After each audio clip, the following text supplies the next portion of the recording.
نحمده ونصلي على رسوله الكريم اما بعد بسم الله الرحمن الرحیم اللہم صلی وسلم علی نبینا محمد۔ ناظرین کرام السلام علیکم ورحمۃ اللہ وبرکاتہ۔ اعوذ باللہ من الشیطان الرجیم بسم اللہ الرحمن الرحیم۔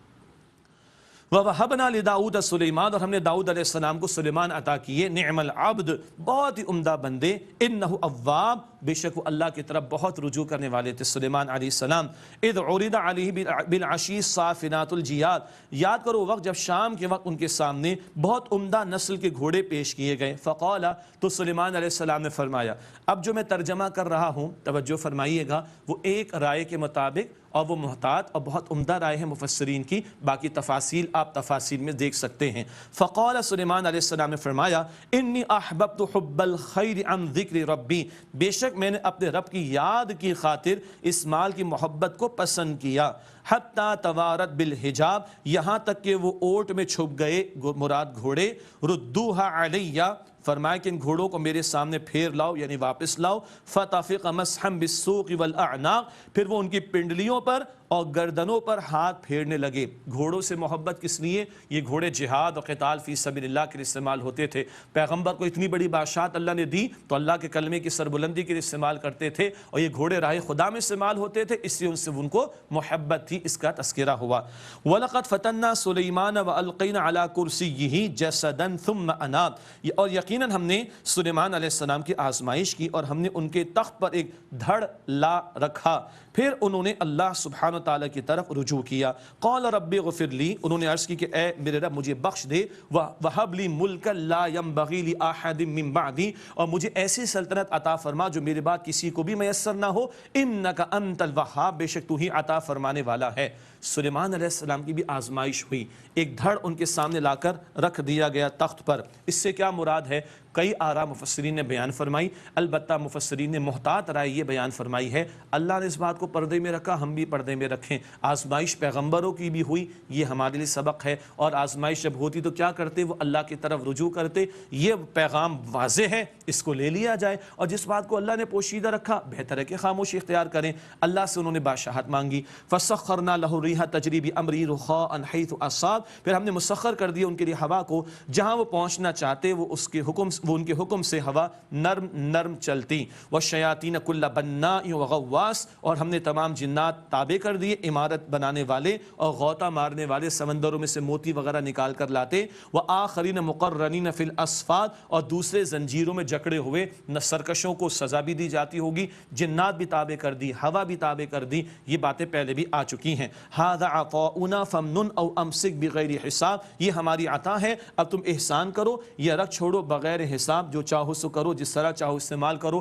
یہ عظیم الشان بادشاہ سلیمان علیہ السلام کو رب کائنات نے عطا فرمائی۔ وَإِنَّ لَهُ عِندَنَا لَزُلْفَىٰ وَحُسْنَ مَآبٍ، اور بے شک ان کے لیے ہمارے پاس یقیناً قرب ہے اور عمدہ ٹھکانہ۔ یہ تو شکر گزار بندوں کا ذکر ہوا، اب صبر کے تعلق سے حضرت ایوب علیہ السلام کا تذکرہ۔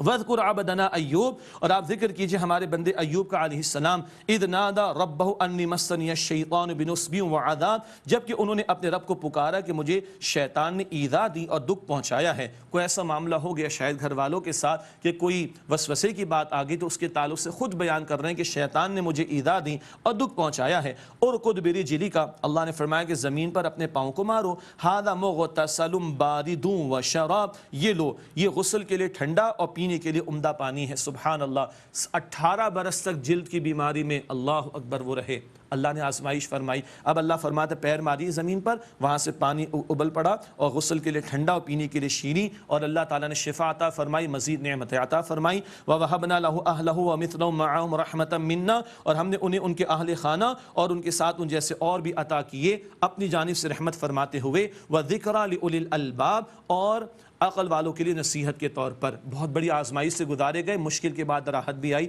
اللہ نے پیغمبروں کی زندگیوں میں شکر کے پہلو بھی رکھ دی اور صبر کے بھی۔ ایک خاص معاملہ ہوا، وَخُذْ بِيَدِكَ ضِغْثًا فَاضْرِب بِهِ وَلَا تَحْنَثْ، اور اپنے ہاتھ میں جھاڑو لے لو اور اس سے اپنی بیوی کو مارو اور قسم نہ توڑو۔ إِنَّا وَجَدْنَاهُ صَابِرًا، بے شک ہم نے انہیں صبر کرنے والا پایا۔ ایک انہوں نے قسم اٹھا لی تھی، کوئی ایسا معاملہ ہو گیا، شاید بیوی کی طرف سے کوئی ناشکری کی بات آ گئی، تو انہوں نے کہا کہ میں 100 100 لکڑیاں ماروں گا، اس طرح کی بات ہو گئی۔ اب عجیب بات، اب یہ قسم تو کھا لی، قسم کیسے توڑے؟ اللہ سبحانہ و تعالیٰ نے سادہ طریقہ بتا دیا، جھاڑو میں تنکے ہوتے نا، وہ بھی لکڑی کی ایک شکل ہے، تو ایک چھوٹی سی جھاڑو لے، ہلکی سی ضرب لگائیں اور اپنی قسم کو پورا کر لے۔ یہ حیلہ اللہ نے سکھایا، باقی تفصیل علماء سے پوچھئے۔ وہ حیلہ جو معروف کا ذریعہ بنے وہ جائز ہے، لیکن جو حیلہ اختیار کر کے اللہ کا حکم توڑا جا رہا ہو، کسی کا حق مارا جا رہا ہو، وہ جائز نہیں۔ تفصیلات تفاسیر میں انا وجدناہ صابرا، بے شک ہم نے انہیں صبر کرنے والا پایا، نعم العبد، بہت ہی وہ عمدہ بندے تھے، انہ اواب،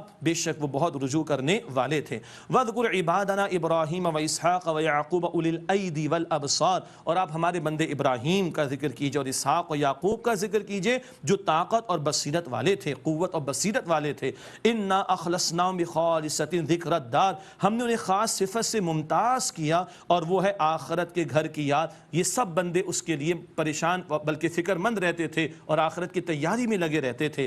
وَإِنَّهُمْ عِندَنَا لَمِنَ الْمُصْطَفَيْنَ الْأَخْيَارِ، بے شک وہ ہمارے نزدیک سب سے زیادہ چنے ہوئے لوگوں میں سے تھے۔ وَاذْكُرْ إِسْمَاعِيلَ وَالْيَسَعَ وَذَا الْكِفْلِ، اور آپ ذکر کیجئے اسماعیل کا اور الیسع کا، ذو الکفل کا، یہ بھی پیغمبر ہیں، ان کے حالات تفصیل سے بیان نہ ہوئے۔ وَكُلٌّ مِّنَ الْأَخْيَارِ، اور یہ تمام کے تمام اچھے لوگوں میں سے تھے۔ اللہ تعالیٰ ان پیارے نبیوں کے نقش قدم پر ہمیں چلنے کی توفیق عطا فرمائے۔ ھذا ذکر، یہ ایک نصیحت ہے، جو کچھ بیان ہوا پیغمبروں کے واقعات، اس میں نصیحت کا سامان ہے۔ وَإِنَّ لِلْمُتَّقِينَ لَحُسْنَ مآب، یقیناً متقین کے لیے عمدہ ٹھکانہ ہے، یعنی جنت کا وعدہ۔ جنات عدن، ہمیشہ رہنے کے باغات، مفتحۃ لہم الابواب، جن کے دروازے ان کے لیے کھلے ہوں گے، متکئین فیہا یدعون فیہا بفاکہۃ کثیرۃ والشراب، ان میں تکیہ لگائے ہوئے ہوں گے اور ان میں منگوائیں گے میوے اور مشروبات۔ شراب کا لفظ عربی کا لفظ ہے اور عربی میں اس کا مفہوم پینے کی شے، جس شے کو حرام کیا گیا وہ خمر ہے، اس کے بارے میں ہم پڑھ بھی چکے ہیں سورۃ المائدہ کی آیت نمبر 91 میں، 90 اور 91 میں، لیکن شراب مشروب کے معنی میں استعمال ہوتا ہے عربی زبان میں۔ تو فرمایا کہ ان کے لیے وہاں وہ منگوائیں گے بہت سے میوے اور مشروبات۔ وعندہم قاصرات الطرف اتراب، اور ان کے پاس نیچی نگاہ رکھنے والیاں یعنی باحیا ہم عمر عورتیں ہوں گی۔ یہ ہے بڑا اہم نقطہ، جنتی عورتوں کی حیا کو بار بار، بلکہ وہاں کی حوروں کو اللہ جب ذکر فرماتا تو ان کی حیا کا ذکر بھی کرتا ہے۔ یہاں دوبارہ ذکر آیا کہ نیچی نگاہیں رکھنے والیاں ہم عمر ہوں گی۔ ایک حدیث شریف ہے ابن ماجہ شریف کی روایت، اللہ کے پیارے نبی علیہ السلام نے فرمایا کہ اہل جنت کی عمر 33 سال ہوگی، 33 ایئرس، اور وہ ہم عمر ہوں گی۔ ھذا ما توعدون لیوم الحساب، یہ ہے جس کا تم سے وعدہ کیا جاتا ہے روز حساب کے لیے۔ اللہم انا نسألک جنت الفردوس، اے اللہ ہم تجھ سے جنت الفردوس کا سوال کرتے ہیں۔ ان ھذا لرزقنا ما لہ من نفاد، بے شک یہ ہمارا رزق ہے، اس کو کبھی ختم نہیں ہونا۔ ھذا، یہ تو ہے جزا، مراد متقین کے تعلق سے بیان ہوا، یہ تو ان کی جزا کا معاملہ۔ اب سرکشوں کا بیان، مجرمین کا تذکرہ۔ وَإِنَّ لِلطَّاغِينَ لَشَرَّ مَآب، اور بے شک سرکشوں کے لیے یقیناً برا ٹھکانہ ہے۔ جہنم یصلونہا فبئس المہاد، جہنم ہے جس میں وہ داخل ہوں گے، بس وہ برا فرش ہے، یعنی بہت بری آرام گاہ ہے۔ ھذا، یہ تو ہے بدلہ، فلیذوقوہ حمیم وغساق، یہ کھولتا ہوا پانی اور پیپ ہے، بس تم اس کو چکھو۔ استغفر اللہ۔ اللہم اجرنا من النار، اللہ ہمیں آگ کے عذاب سے محفوظ فرما۔ یہ ذکر ہو رہا ہے اہل جہنم کے عذابوں کا، یہ کھولتا ہوا پانی اور پیپ ہے، بس تم اس کو چکھو۔ وآخر من شکلہ ازواج، اور اس کے علاوہ اس شکل کی اور بھی کئی قسمیں ہوں گی، یعنی عذاب کی۔ ھذا فوج مقتحم معکم، یہ ایک جماعت ہے تمہارے ساتھ، یہ جہنم میں داخل ہو رہے، لا مرحبا بہم، انہیں کوئی کشادگی حاصل نہ ہو۔ انہم صالوا النار، بلکہ بے شک وہ جہنم میں داخل ہونے والے ہیں۔ قالوا بل انتم، وہ کہیں گے بلکہ تمہیں کوئی کشادگی نہ ہو، لا مرحبا بکم۔ قالوا بل انتم، وہ کہیں گے بلکہ لا مرحبا بکم، تمہیں کوئی خوشحالی اور کشادگی حاصل نہ ہو۔ یہ جو بڑے چھوٹوں کا معاملہ ہے نا، ایک دوسرے پہ لان تان کریں گے، برے دوست کہیں گے تم نے مروا دی، وہ کہے گا تجھ پر لعنت، تو اندھا بنا ہوا تھا، استغفر اللہ۔ یہ جہنم میں ایک دوسرے پہ لعنت ملامت کریں گے۔ انتم قدمتموہ لنا، تم یہ ہمارے لیے مصیبت آگے لائے ہو۔ فبئس القرار، پس وہ برا ٹھکانہ ہے۔ قالوا ربنا من قدم لنا ھذا فزدہ عذابا ضعفا فی النار، وہ کہیں گے اے ہمارے رب، جو ہمارے لیے یہ مصیبت آگے لایا تو جہنم میں اس کے لیے عذاب کو دگنا کر دے۔ وقالوا ما لنا لا نرى رجالا كنا نعدهم من الاشرار، اور وہ کہیں گے کہ ہمیں کیا ہوا، ہم جہنم میں ان لوگوں کو نہیں دیکھتے جنہیں ہم برے لوگوں میں شمار کرتے تھے۔ اتخذناہم سخریا ام زاغت عنہم الابصار، کیا ہم نے انہیں مذاق کے طور پر اختیار کر لیا تھا یا ہماری آنکھیں ان سے کج ہو چکی ہیں؟ مراد ہے کہ جو مجرمین جہنم میں ہوں گے ان کو متقین نظر نہیں آ رہے ہوں گے. پوچھیں گے وہ کہاں ہیں جن کا ہم نے مذاق اڑایا، جن کو ہم نے حقیر سمجھا، آج تو نظر نہیں آ رہے. ارے تم جہنم میں ہو تکبر کرنے والو، وہ تو متقی تھے، وہ جنت میں اللہ کی نعمتوں میں لطف اندوز ہو رہے ہیں. یہ ہے جو مجرمین اور کفار اور سرکشوں کے لیے اور دین دشمنوں کے لیے انجام کا معاملہ اور ان کی یہ سبکی کا معاملہ ہوگا، شرمندگی کا معاملہ ہوگا. ان ذالک لحق تخاصم اہل النار، بے شک اہل دوزخ کا باہم یہ جھگڑا کرنا بالکل حق ہے، وہ جھگڑا ہی کرتے رہیں گے. قل انما انا منذر، اے نبی علیہ الصلوۃ والسلام فرما دیجئے بے شک میں تو ڈرانے والا مراد رسول ہوں. وما من الہ الا اللہ الواحد القہار، اور اللہ تعالیٰ کے سوا کوئی معبود نہیں، وہ یکتا زبردست ہے. رب السماوات والارض وما بینہما العزیز الغفار، رب آسمانوں کا اور زمین کا جو کچھ ان دونوں کے درمیان ہے غالب ہے، بہت بخشنے والا ہے. قل هو نبأ عظیم، اے نبی علیہ السلام فرما دیجیے ایک بہت بڑی خبر ہے. انتم عنہ معرضون، تم اس سے اعراض کرتے ہو، منہ پھیرتے ہو.